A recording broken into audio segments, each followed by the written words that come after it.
Heureux les miséricordieux, car ils obtiendront miséricorde. Matthieu 5, 7.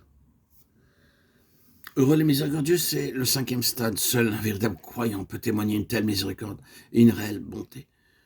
Il peut montrer de la miséricorde à quiconque, n'importe où et en tout temps, au plus répugnant. Il peut lui être témoigné de la miséricorde. Mais ce ne sera possible que si nous avons l'amour divin.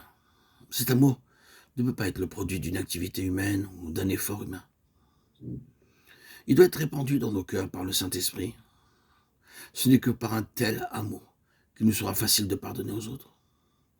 Beaucoup de croyants ont le cœur endurci, ils n'aiment qu'en parole, mais non du cœur.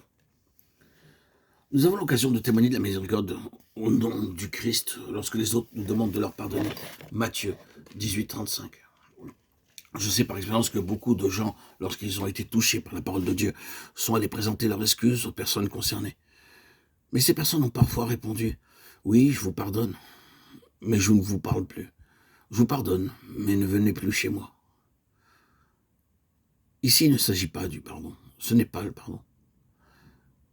Car pour pardonner, vous devez leur pardonner de tout cœur, même s'ils ont péché contre vous un grand nombre de fois. Matthieu 18, 21, 22. Soyez miséricordieux et bon, et pardonnez aux autres comme notre Seigneur vous a aussi pardonné. Colossiens 3, 13, 14. Si vous l'êtes miséricordieux, soyez prêts à pardonner à ceux qui le demandent. Seul le Seigneur Jésus-Christ peut placer un tel amour dans nos cœurs.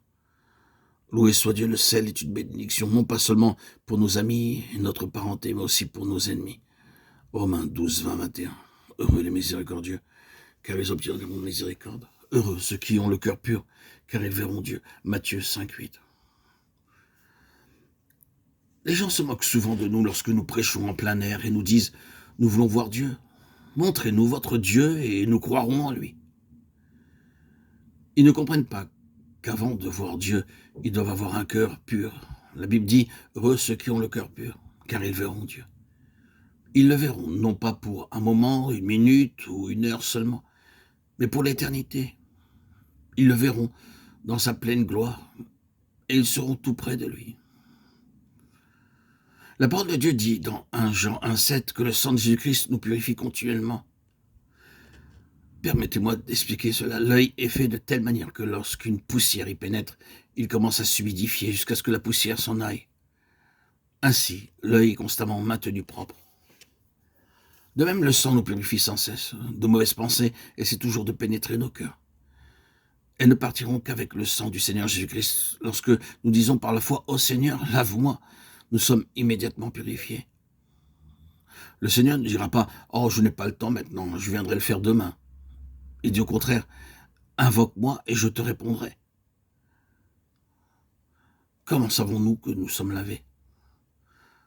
Parce qu'alors, nous pouvons voir Dieu. Jean 4, 24 déclare « Dieu est esprit et il faut que ceux qui l'adorent l'adorent en esprit et en vérité ». Lorsque nous aurons été lavés dans notre esprit, nous connaîtrons Dieu, nous le verrons et nous serons avec lui.